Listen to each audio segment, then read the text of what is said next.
They left me, on purpose, with my suitcase at my feet and my boarding pass in my shaking hand. My son turned his back. My ex-wife smiled like a judge passing sentence. The jetway door shut with a heavy click. The agent's eyes slid away from me as if I were already a problem on someone else's shift.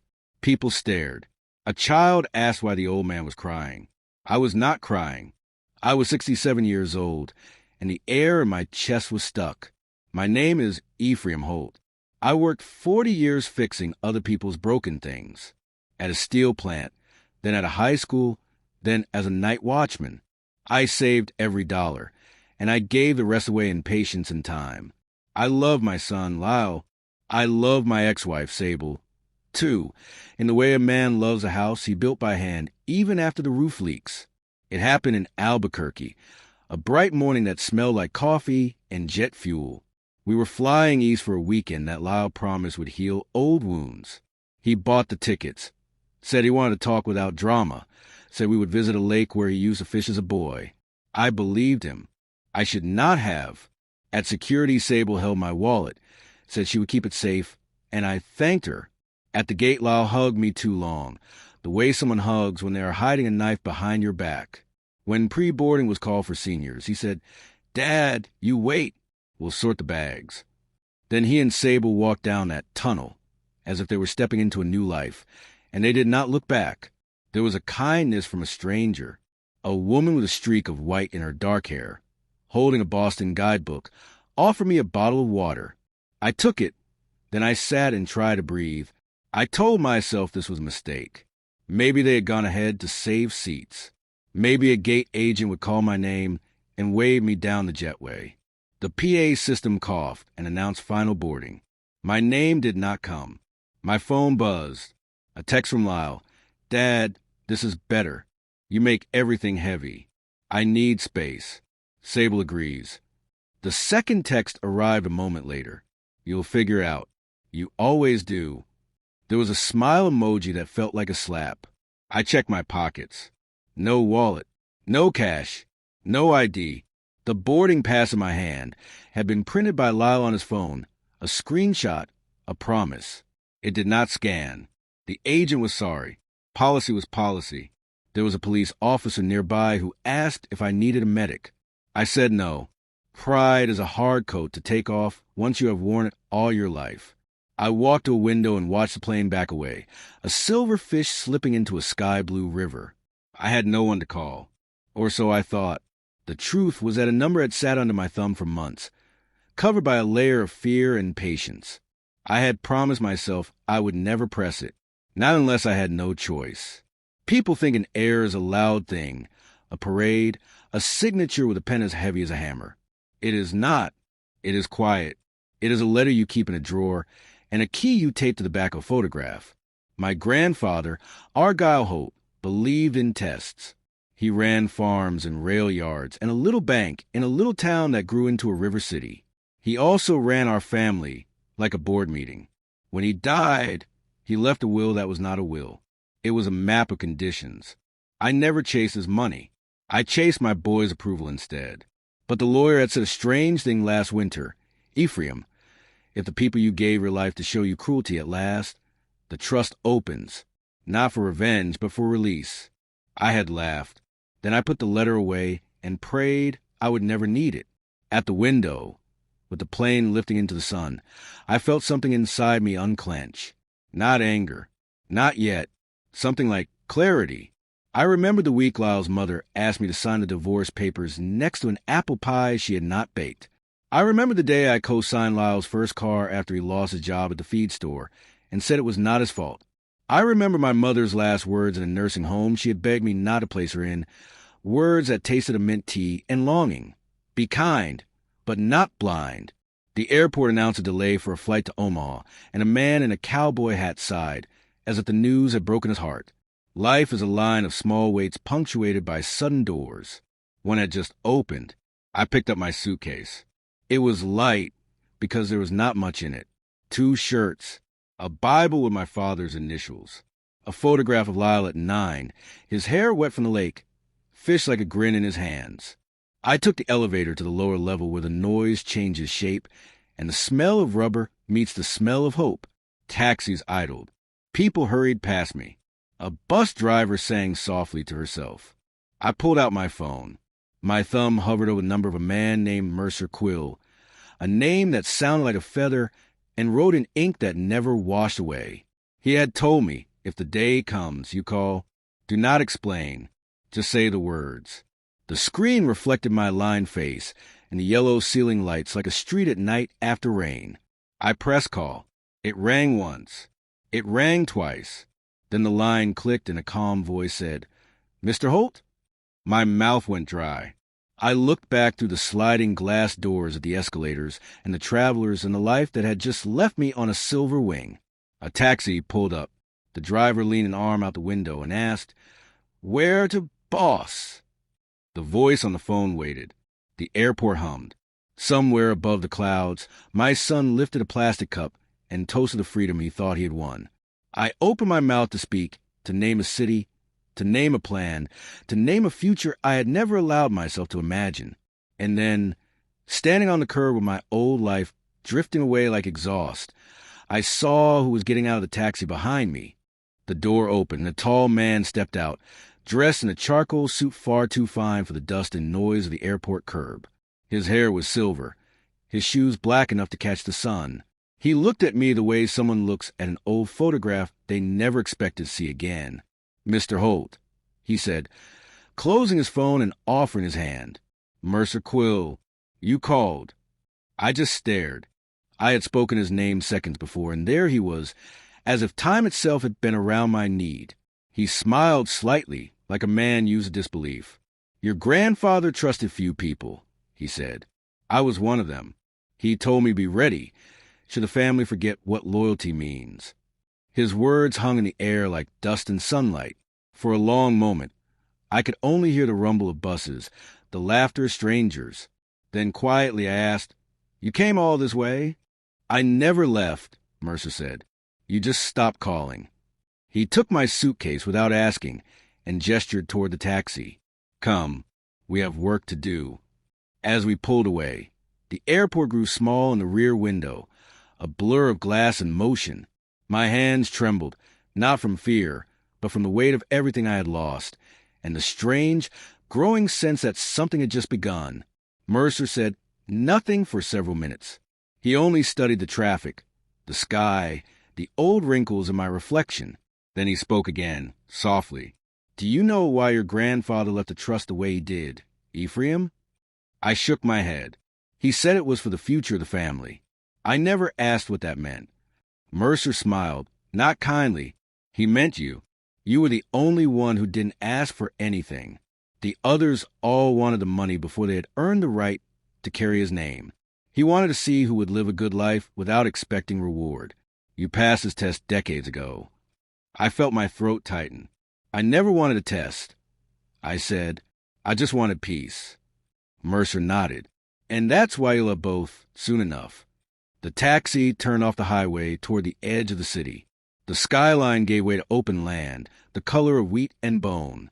Fences ran in neat lines, and in the distance, an old ranch house stood against the horizon, its porch wrapped in shadow.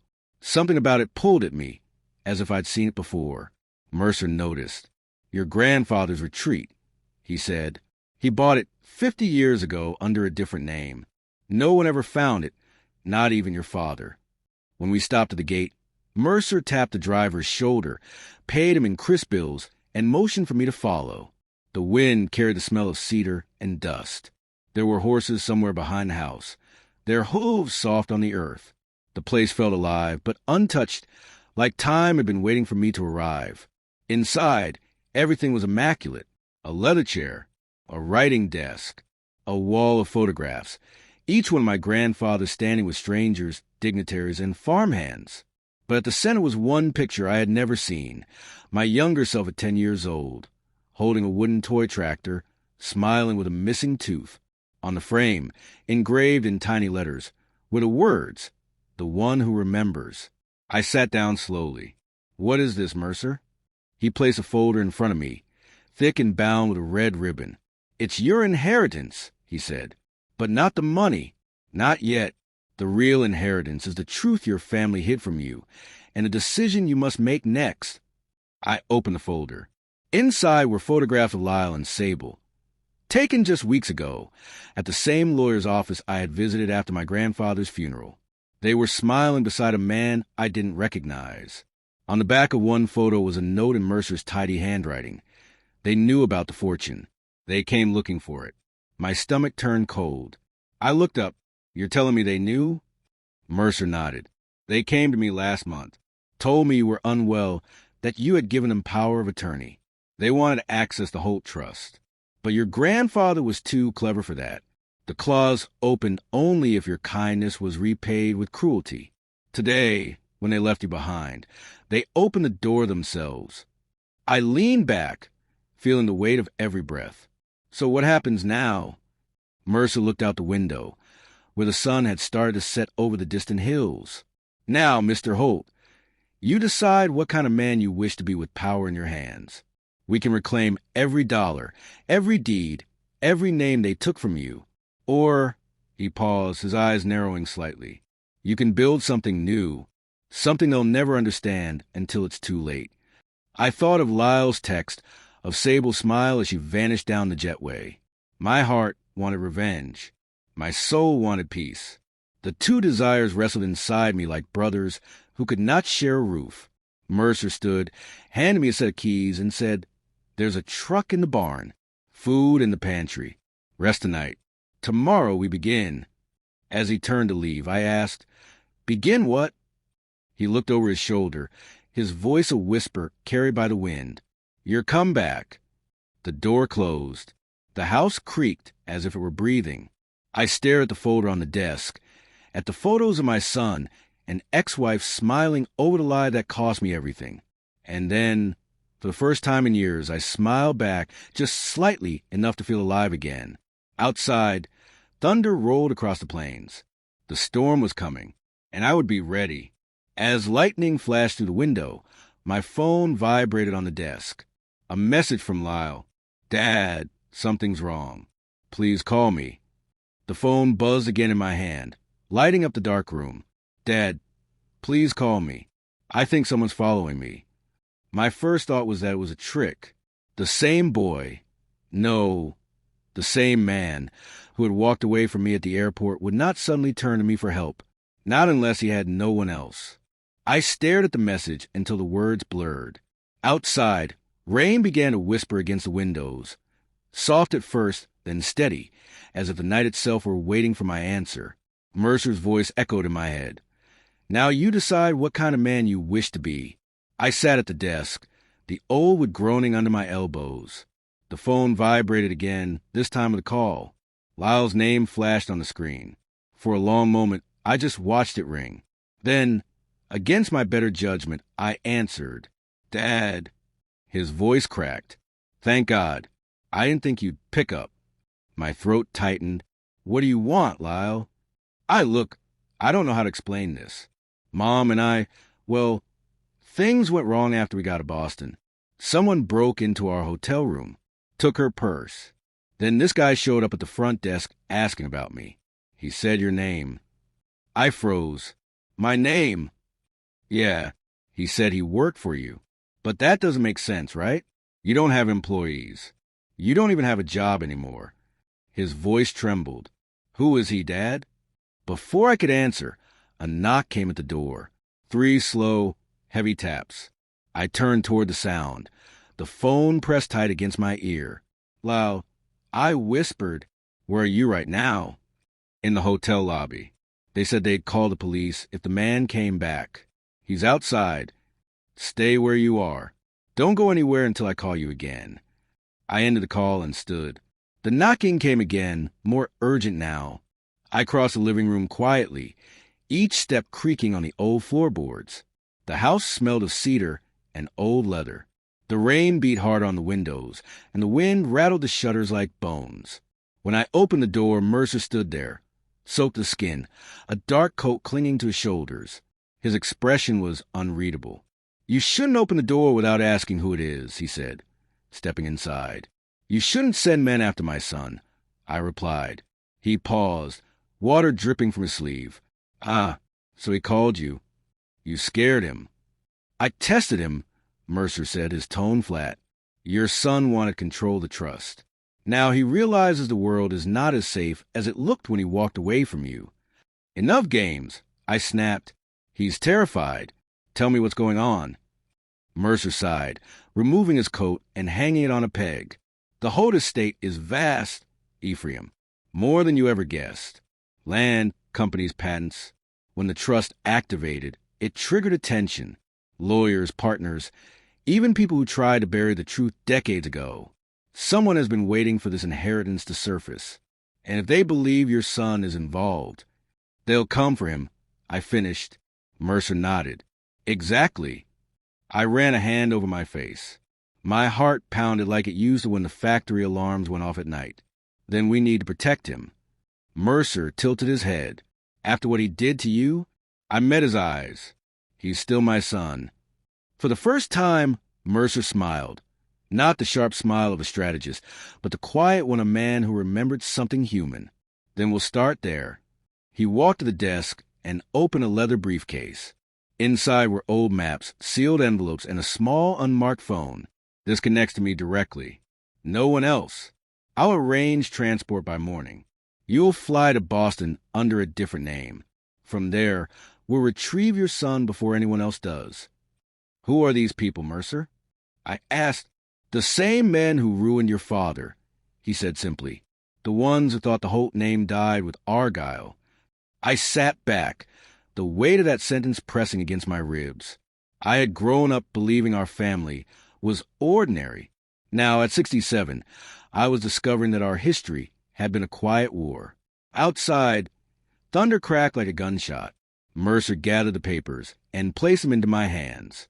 Read this tonight. You'll understand everything by morning. He turned to leave, then paused at the door. And Ephraim, he said softly, don't answer your phone again unless it's me. When the door shut, I stood alone in the quiet. The storm had slowed, but my heart hadn't. I opened the first page of the file. There were letters, old, typed on yellowing paper. From my grandfather to a man named Elias Dre, warning him about a family betrayal, a forged signature, and a son's deception yet to come. My hands shook as I turned the page. The next letter was addressed to me, dated 40 years earlier, never sent. Ephraim, if you're reading this, it means they've tried to take from you what you never asked for. Remember, mercy is a strength, not a weakness. But do not let mercy blind you again. I looked up at the window. A car sat at the end of the driveway, headlights dimmed. Someone was out there, watching the house. The rain stopped. The world went silent. And then from across the dark field, a voice called out, low, familiar, and trembling. Dad, it's me? Please, open the door. Lyle was standing in the rain outside the ranch, thousands of miles from where he said he was, and behind him, a second shadow moved. I froze. My mind could not catch up with my eyes. Lyle stood at the edge of the porch light, soaked through, hair plastered to his forehead. Behind him, half hidden by the dark, was a second figure, taller, broader, motionless. Dad, Lyle said again, voice shaking. Please, let me in. My first instinct was to run to him, to pull him into my arms the way I used to when he fell off his bike at 10 years old. But something in his eyes stopped me. He was terrified, yes, but not just of the storm. He kept glancing over his shoulder toward the shadow behind him. Who's with you? I called. Nobody, he said too quickly. Just open the door. I gripped the handle but didn't turn it. Step into the light. He hesitated, then took a few slow steps forward. Rainwater glistened on his jacket. His face was pale, thinner than I remembered, his lips trembling. The shadow behind him shifted slightly, enough for me to see the faint reflection of metal, the kind that belonged to a badge or a weapon. Lyle, I said quietly, move aside. He frowned. Dad, please, I'm freezing. Move aside. I barked, louder than I intended. He jumped back, startled. The porch light flickered, thunder rumbled, and in that flash I saw the second man clearly. dark trench coat, hat low, his eyes sharp even through the rain. He was watching, not approaching, as if measuring the distance. Then, just as quickly, he turned and walked back into the night. Lyle stumbled up the steps. I opened the door and let him inside. He collapsed onto the floor, chest heaving, leaving a trail of wet footprints across the wooden boards. "Who was that?" I demanded. "I don't know," he gasped. "He followed me from the airport in Boston. I thought I lost him. I drove all night. I didn't know where else to go." I knelt beside him. "How did you find this place?" He hesitated, then reached into his pocket and pulled out a folded paper, a photocopy of a letter, my letter, the one my grandfather had written to me. "Where did you get this?" I asked, my voice low. "Mom found it," he said, eyes darting away. "She said it might explain everything. We didn't mean to." I stood up sharply. "Didn't mean to what, Lyle? To betray me? To rob me blind? Or to leave me stranded at an airport like trash?" His face crumpled. "Dad, I swear I didn't know she was going to do that. She said it was for the best, that you'd only slow us down." The words hit harder than I expected. I turned away before he could see the sting in my eyes. The storm outside had grown heavier, the windows rattling with wind. Lyle stood slowly. "I'm sorry," he said. "I know it doesn't fix anything, but whatever this is, Mom's in trouble. That man, he wants something from her. He said she took what wasn't hers. I think he's connected to whatever you're involved in." I spun back toward him. "Involved in? You make it sound like I started this. You brought this storm, Lyle. You and your mother." He looked at me like a child again, eyes wide, voice small. "Then help me make it right." I wanted to say no. I wanted to send him back into the night, let him face the mess he'd made. But blood is a chain you can't break, no matter how rusted it becomes. I walked to the desk, pulled open the drawer, and took out Mercer's folder. "You need to see this," I said, placing it in front of him. "Every word, every photograph. Your grandfather built something bigger than all of us, and someone out there wants it destroyed." Lyle flipped through the papers, confusion turning to disbelief. $340 million, he whispered. "Not just money," I said. "Land companies and a promise." He wanted it to go to someone who still knew what honor means. But now that the trust is open, it's not just ours. It's a target. He sank into the chair, burying his face in his hands. "Mom thought she could outsmart everyone. She said if we found the right lawyer, we could—" The front window shattered before he could finish. A rock clattered across the floor, glass spraying the room like ice. Lyle dove to the ground. I ducked behind the desk, my heart pounding so hard I could hear it in my ears. Outside, through the broken frame, headlights flared in the darkness. Then silence. "Dad," Lyle whispered, trembling, "they found us." I crawled to the wall and peered out. The car at the end of the drive was gone, its taillight swallowed by the rain.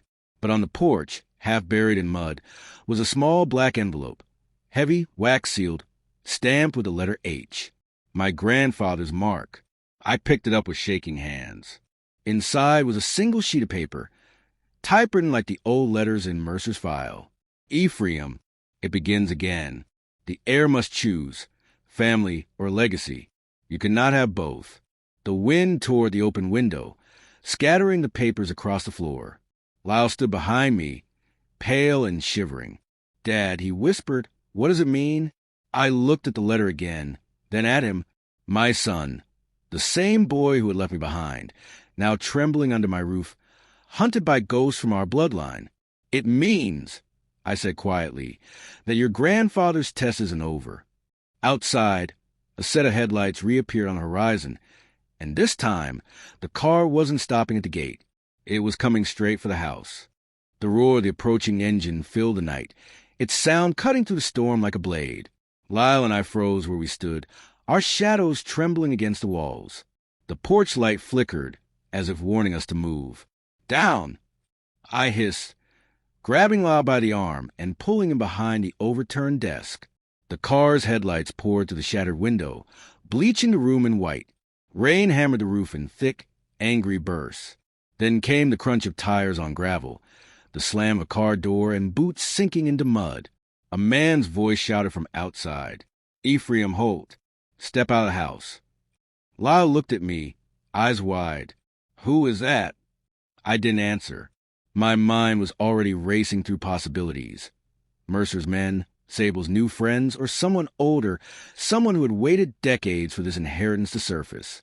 Whoever it was, they knew my name. The voice called again, louder. "You've got something that belongs to us. Come out, and nobody gets hurt." The window frame creaked. A beam of light swept across the room, searching. Lyle's breath came fast and shallow. I grabbed a curtain and threw it over the broken glass to block the view. Then I reached under the desk and pulled out an old wooden box I had noticed when we arrived. It was heavy, bound with iron hinges. "What's that?" Lyle whispered. "I don't know," I said, flipping the latch. Inside lay a revolver, old, polished, but clean. It looked like it hadn't been fired in years. Next to it was a note in my grandfather's handwriting. For when courage must finally speak louder than kindness. I stared at the gun, then at my shaking hands. I hadn't held one since my army days, back before Lyle was born. I loaded a single round, the only one in the box, and closed the cylinder. Outside, another car door slammed. Then another. 3 voices now, low and firm, moving closer. "Dad," Lyle whispered, "we have to run." I shook my head. If we run, they'll follow. If we hide, they'll burn the place down. We stand our ground. Lyle swallowed hard. "You can't fight them. You're old," I said, meeting his eyes. "Son, I've survived worse things than men who shout in the rain." A shadow passed by the front window. I motioned for him to stay down and crept toward the door. My body ached with every step, but my mind felt clear, sharper than it had in years. Through the narrow crack of the wooden frame, I saw 3 men in black coats standing near the porch. One held a flashlight. Another carried something longer, a rifle, maybe. The third stood back, dry under an umbrella, face hidden. He was the one who spoke. "You think this is about money?" the man said. "It's not. It's about history. Your grandfather made enemies, Mr. Holt, enemies who remember." My grip tightened on the revolver. "And who exactly are you?" I shouted back. The man chuckled softly. Someone finishing what was started. Lightning split the sky, and in that flash, I saw his face, scarred, older, but familiar. A memory clawed its way up from decades past. Elias Dre, my grandfather's former partner, the man from the letters. I had thought he was long dead. "You," I breathed. Dre smiled. "So he told you about me. Good. Then you know why I can't let that trust stand. It was stolen. All of it." "From who?" I demanded. "From me," he said simply. "Your grandfather built his empire on lies, and you, his perfect grandson, are about to pay the debt." Before I could reply, a gunshot rang out, which splintered beside my head. Lyle screamed and ducked behind the couch. I fired once in return, hitting the porch railing and sending the men scattering. The thunder rolled, drowning out their shouts. I grabbed Lyle by the arm and pulled him toward the back of the house. "Move!" We burst through the kitchen, past a wall of old photographs. Outside the back door, the rain came down harder, drenching us instantly. A barn stood 50 yards away, its doors swaying in the wind. "This way!" I shouted, pushing him ahead. We sprinted across the yard, mud sucking at our boots. Another shot cracked through the night, striking the ground just behind us. We dove into the barn and slammed the doors shut. The smell of hay and gasoline filled the air. Somewhere in the darkness, a horse snorted nervously. Lyle leaned against the wall, panting. "Dad, what do they want?" "The same thing everyone's wanted from me," I said bitterly. "Everything I never asked for." I looked around. Against one wall was an old pickup truck, the one Mercer mentioned. I yanked open the driver's door and found the keys still in the ignition. Lyle stared. "You can't be serious." "We're leaving," I said. "Now." The truck roared to life, headlights flickering. I drove straight through the barn doors, with splintering as we burst onto the open field. Behind us, Dre's men shouted, chasing with flashlights and pistols raised. "Hold on!" I shouted. The truck bounced across the wet ground, mud spraying in every direction. In the mirror, I saw the lights of their car turning to follow. Lyle clung to the seat, eyes wide. "Where are we going?" he yelled over the storm. "To someone who can end this," I said. "Mercer?" I nodded. "He started this. He'll finish it." The rain blurred the windshield, but the road ahead glowed faintly under the moonlight. I pressed harder on the accelerator. The old engine groaned but held steady. Then, as we turned onto the highway, a black SUV cut across the road ahead of us, blocking the way. Tires screamed. I slammed the brakes. The truck skidded sideways and stopped inches from the SUV's bumper. The driver's door of the SUV opened slowly. A man stepped out, calm, steady, untouched by the rain. He lifted his head, and under the pale glow of the headlights, I saw his face. Mercer Quill. Mercer looked straight at me, rain dripping from his silver hair. "I told you not to answer the phone, Ephraim," he said. And behind him, Elias Dre stepped out of the passenger side, smiling. Chapter 6, The Betrayal. Rain poured off the brim of Mercer's coat as he stood before the truck, unmoving, his silver hair slick against his forehead. Elias Dre stepped out from the other side of the SUV, calm and deliberate, his face lit by the glow of the headlights. For a heartbeat, no one spoke. The world seemed to hold its breath. "Get out of the truck, Ephraim," Mercer said. His tone was no longer the careful, respectful one of an advisor. It was an order. I stared at him through the windshield, disbelief turning into something sharper. "You're with him?" Mercer's eyes flickered. "I was never with you. I was with your grandfather's money." Lyle grabbed my arm. "Dad, we have to go." But there was nowhere to go. The SUV behind us had pulled across the road, blocking any escape. We were boxing, caught like prey between hunter and hound. Elias Dre adjusted his coat and walked forward with a kind of unhurried confidence that made the hair rise on the back of my neck. "You always were predictable, Ephraim," he said, voice low and smooth. "The good man, the loyal son, the one who never wanted power but always ended up near it. What do you want?" I demanded. He stopped a few feet away, his shoe sinking slightly into the mud. "What's mine?" he said simply. "Your grandfather took everything from me. Half the Hope fortune was supposed to be mine. The patents, the land, the companies. He rewrote the papers, erased my name, and left me with nothing but debts and enemies. You tried to ruin him." I shot back. "He told me what you did." Dre smiled, showing a flash of gold in his teeth. "He told you his version of the story, the winner's version. But the truth has a way of surviving, doesn't it?" He nodded toward Mercer. "My friend here has been keeping it safe from me all these years." Mercer's expression didn't change. "I was paid to protect the trust, not to protect the bloodline. Your grandfather's orders were clear. Whoever proves worthy inherits. It seems, Ephraim, that man is not you." My chest tightened. "You used me." Mercer tilted his head. "You were useful. The test required cruelty. It required betrayal. And when your family failed you, the final clause opened the vault. You triggered it perfectly." Lyle's voice trembled beside me. "Wait, you mean this was all a setup? The airport, Mom leaving him everything?" Dre's grin widened. "People can be guided to make the wrong choices when they think they're free."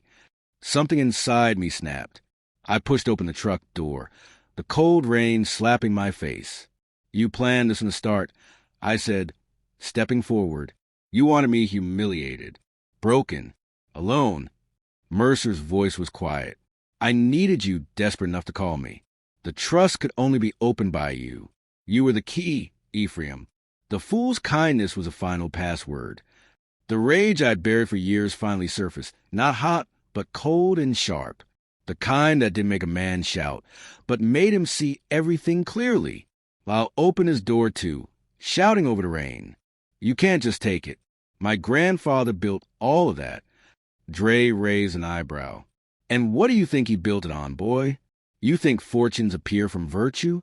He destroyed men like me to make himself a legend. Mercer pulled a small leather folder from his coat and held it up. The trust documents. Signed, sealed, and soon transferred. Unless you plan to stop me. I took a step forward, the revolver still heavy in my jacket pocket. You forget, Mercer, I said softly. My grandfather didn't just teach me kindness. He taught me patience. He frowned slightly. What are you talking about? I glanced at Lyle. Now. My son reached into his jacket and pulled out the small device he'd been hiding since the barn. A body camera, blinking red. I didn't know when he'd started recording, but it didn't matter. It was all there. Mercer's confession, Dre's threats, every word their betrayal. Mercer's eyes widened. You clever old. A sudden gunshot split the night. Lyle screamed and dropped to ground. Mercer stumbled backward, clutching his shoulder. The gun in Dre's hand smoked in the rain. Enough talking, Dre growled. Hand it over, Ephraim. I raised my revolver. You'll have to take it from me. We stood there, 3 men and 1 terrified son, rain falling like glass, thunder rumbling above. Dre's grin faded into something darker. You don't have it in you. Maybe I didn't once, but tonight was different. I fired. The shot echoed across the open fields. Dre staggered backward, eyes wide in disbelief, a dark stain spreading across his coat. He fell to his knees, then to the mud, silent. For a long moment, all I could hear was the rain and my own heartbeat. Mercer, bleeding, stared at me with something like admiration. Your grandfather would have been proud, he said. I lowered the revolver slowly. My grandfather ruined everything he touched, including me. Mercer laughed weakly. And yet here you are, his true heir. He collapsed onto the ground beside Dre. The headlights flickered, then dimmed. Lyle crawled over, shaking. Dad, are you okay? I looked down at my trembling hands, then at my son, drenched and pale but alive. I am now. We stood in silence as the storm finally began to fade. The wind eased. The rain slowed to a whisper. In the distance, dawn was beginning to edge over the horizon. Lyle looked at the camera still strapped to his chest. We have proof. Everything they said, it's all there. I nodded. And now we decide what to do with it. Before I could say another word, the SUV's radio crackled to life. Mercer's voice weak but defiant. You think it's over, Ephraim? That was just one account. There are others. The Holt name doesn't end with you. Then the line went dead. And in the distance, a helicopter began to approach. The thrum of the helicopter rolled over the hills like a heartbeat, steady and growing louder. The blades cut through the fog, scattering the dawn light into sharp streaks. Lyle and I crouched beside the truck, Mercer and Dre lying motionless in the mud behind us. The air smelled of rain and oil and gunpowder. Dad, Lyle whispered, shielding his eyes from the wind. What do we do? Are they coming for us? I stared at the dark shape descending over the field. They're not coming to rescue anyone, I said quietly. They're coming to clean up. The helicopter circled once, then hovered above the road. A spotlight snapped on, blinding us for a second. I grabbed Lyle's arm and pulled him behind the truck. My bones ached, my heart hammered, but my mind was clear. Clearer than it had been in years.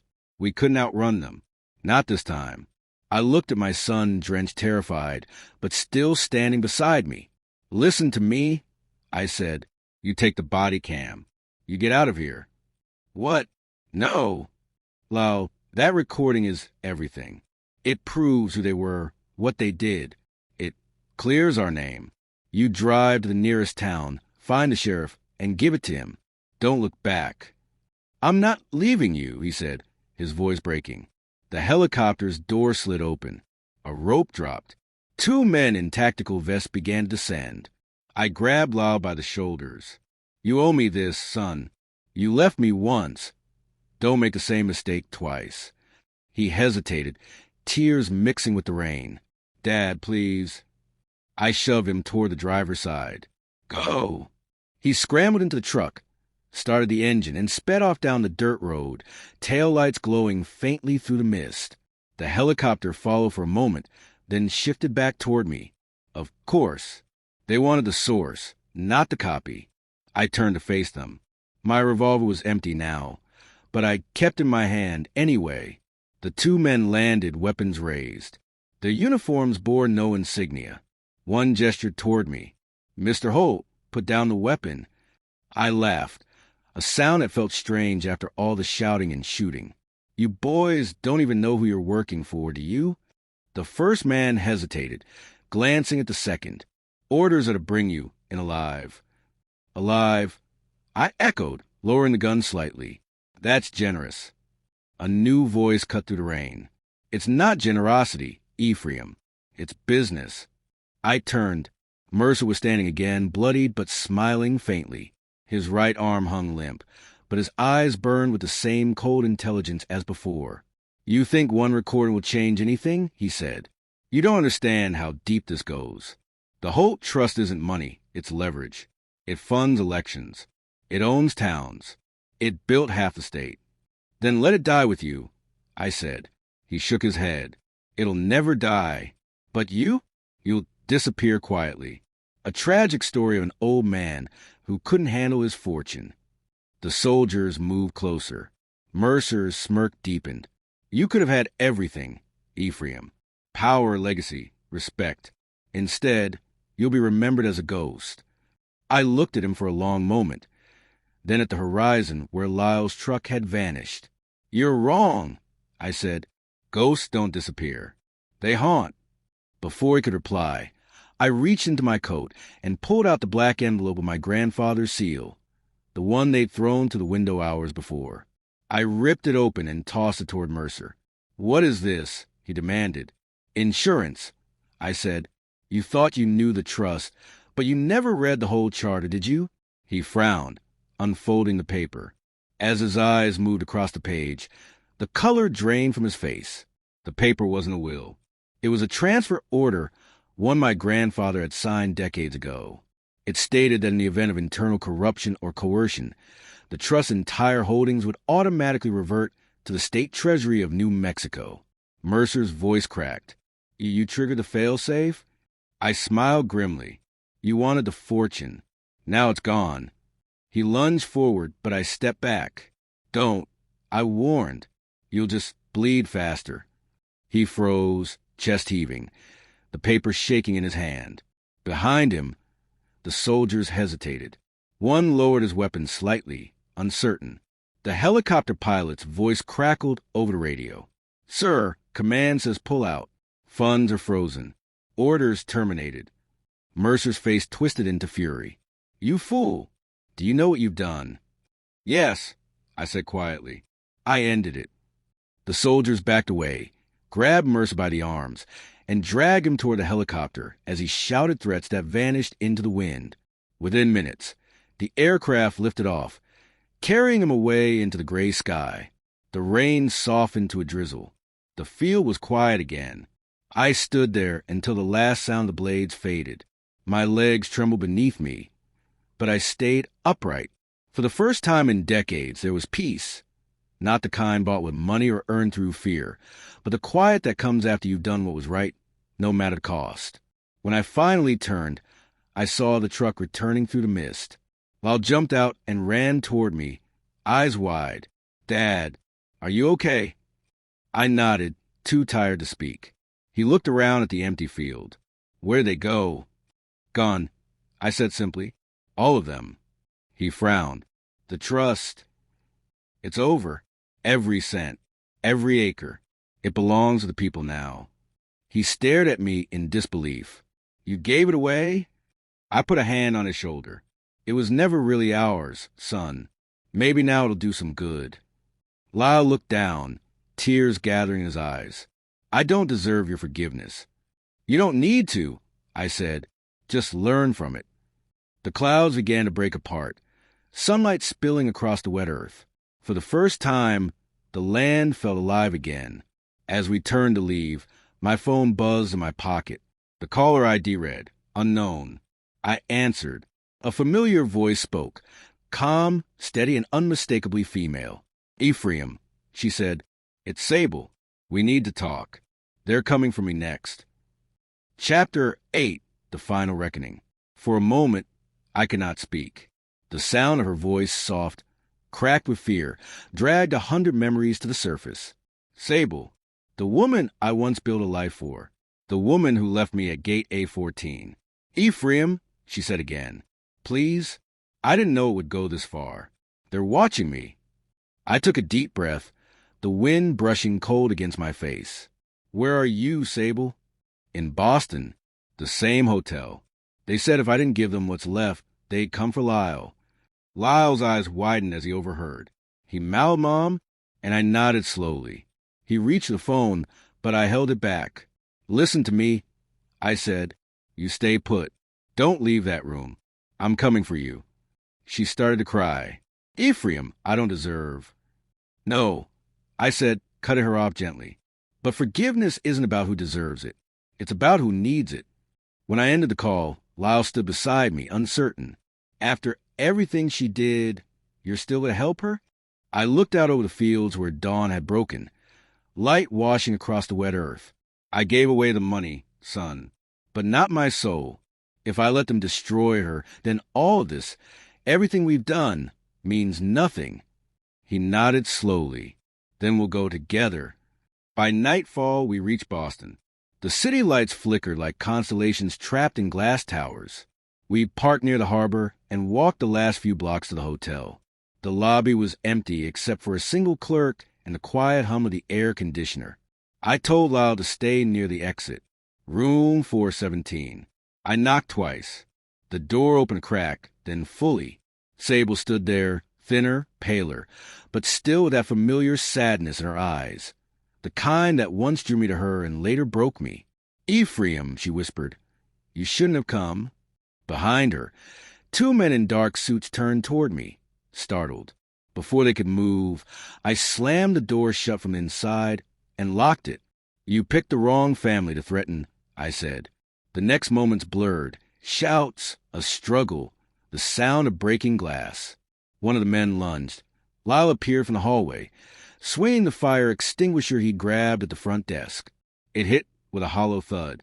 The other man fled to the shattered window, to the fire escape, vanishing into the night. Silence. Sable sank to the floor, shaking. I didn't mean for any of this. Mercer said it was just business. He said we'd be safe if we gave him the access codes. He lied. I said softly, kneeling beside her, but it's over now. The trust is gone. There's nothing left for them to take. Her eyes filled with tears. Then what's left for us? I looked at Lyle. He stood by the window, the city lights reflecting in his eyes. What's left, I said, is a second chance, if we want it. For a long time, no one spoke. The wind outside carried the sound of distant sirens and the steady rhythm of life returning to normal. Sable finally reached for my hand. I don't expect you to forgive me, she whispered. I already did, I said. That's how I survived. 3 months later, the Holt Ranch was quiet again. The government had taken control of the trust, and a new foundation was being built. One to fund schools, hospitals, and homes across New Mexico. The papers called it the Holt Redemption Fund. They didn't know the half of it. Lyle lived nearby now, working with a community group that restored old farmland. Sable had moved into a small house outside of town, far from the noise and greed of the world she once chased. As for me, I stayed on the ranch, tending the soil, fixing fences, and drinking coffee as the sun came up over the hills. Peace, at last, had a sound, and it wasn't silence. It was the laughter of people rebuilding. One morning, Lyle drove up in his old truck. You ever think about taking credit for all this? He asked. I smiled, tightening a fence wire. Credit is for people who need to be remembered. I just need to rest.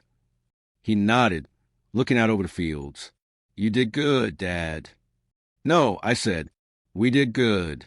He smiled then, a real, quiet smile, and for the first time in years, I saw my son, not the boy who left me, not the man who betrayed me, but the person he was always meant to be.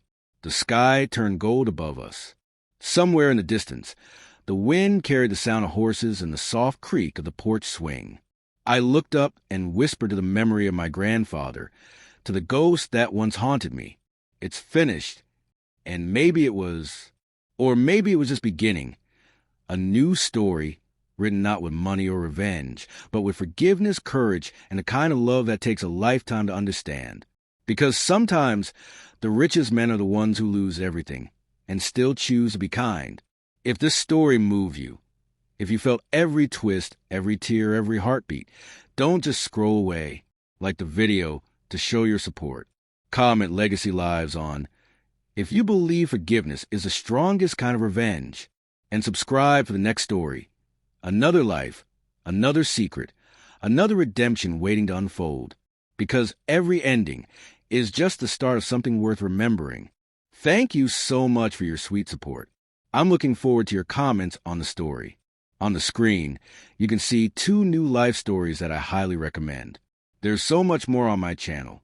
Don't forget to subscribe. See you in the next life story.